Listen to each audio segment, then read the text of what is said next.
Now, the setup here, or more than just the setup, I want to give you sort of my breadcrumb trail to why I sort of think about this as the Mycocene and why maybe we're terraforming the earth for fungi. So here's one interesting picture, Langdon Winter, of the Anthropocene, or of the types of deposits that I'm going to be talking about. Video-wise, I'm not sure how well these things, small pictures like this, show up on the video. But this PDF of this presentation is available on my website that should be linked below. Hopefully I remember to do that stuff. Sometimes I forget. But is called This Magical Earth, and that's magic with a K, M-A-G-I-C-K-A-L,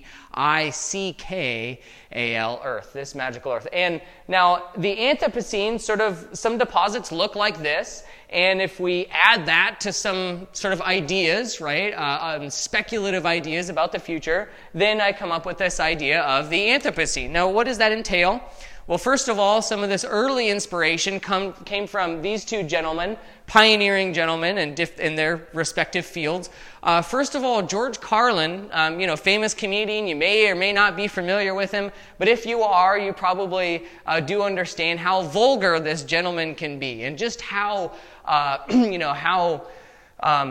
the statements that he made, and the flare-ups, and the uncomfortableness sometimes to demographics of people that George Carlin made us all probably feel from time to time.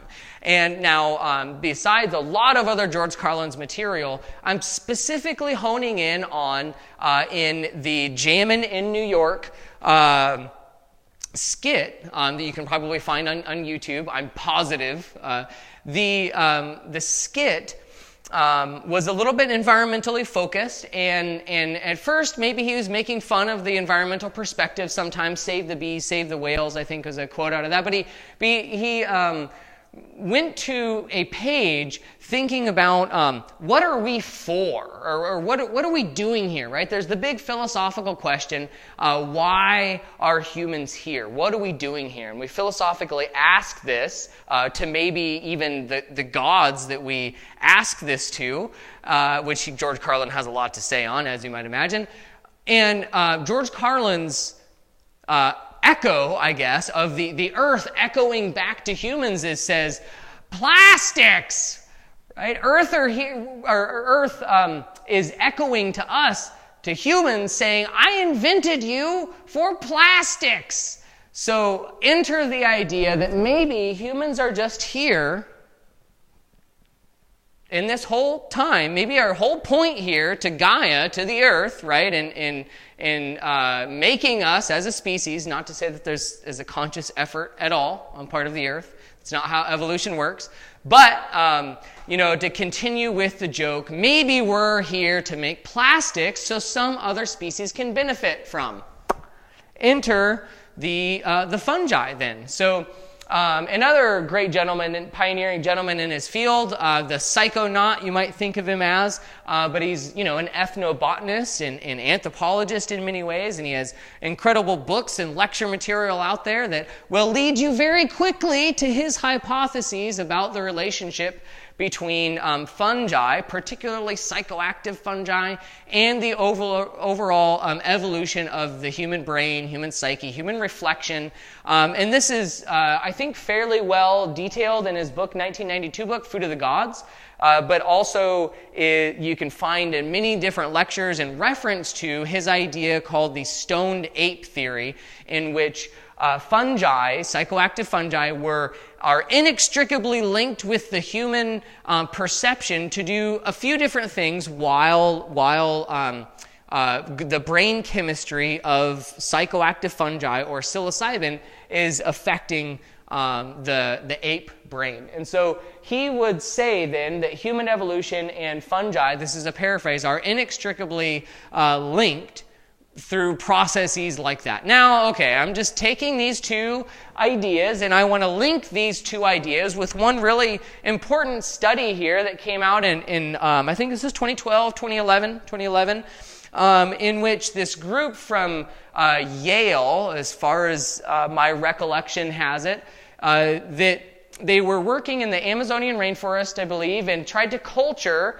different forms of fungi. And now remember, a culture is on a petri dish and some agar media, and you're trying to grow whatever species of bacteria, or in this case fungi, you can. And this group, from what I've read, was culturing a fungi that didn't grow very well on the agar medium, the sugars, the stuff that's everything's supposed to grow on. It's the agar medium, right?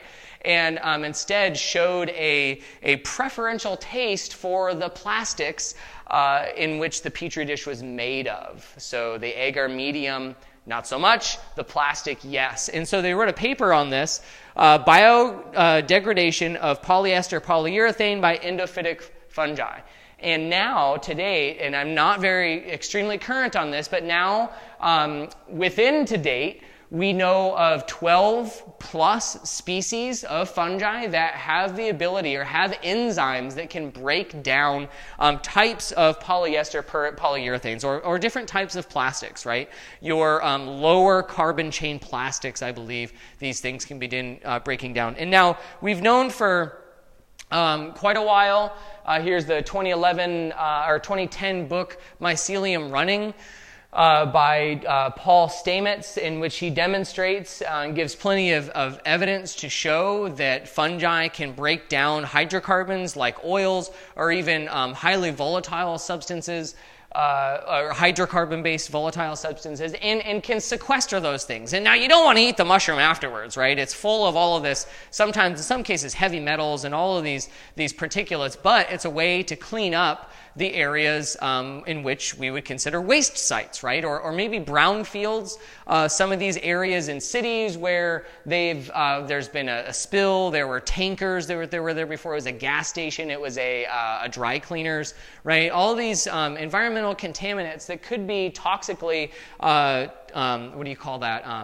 Bioaccumulated by fungi, and then we can deal with those wastes later by removing them from the site.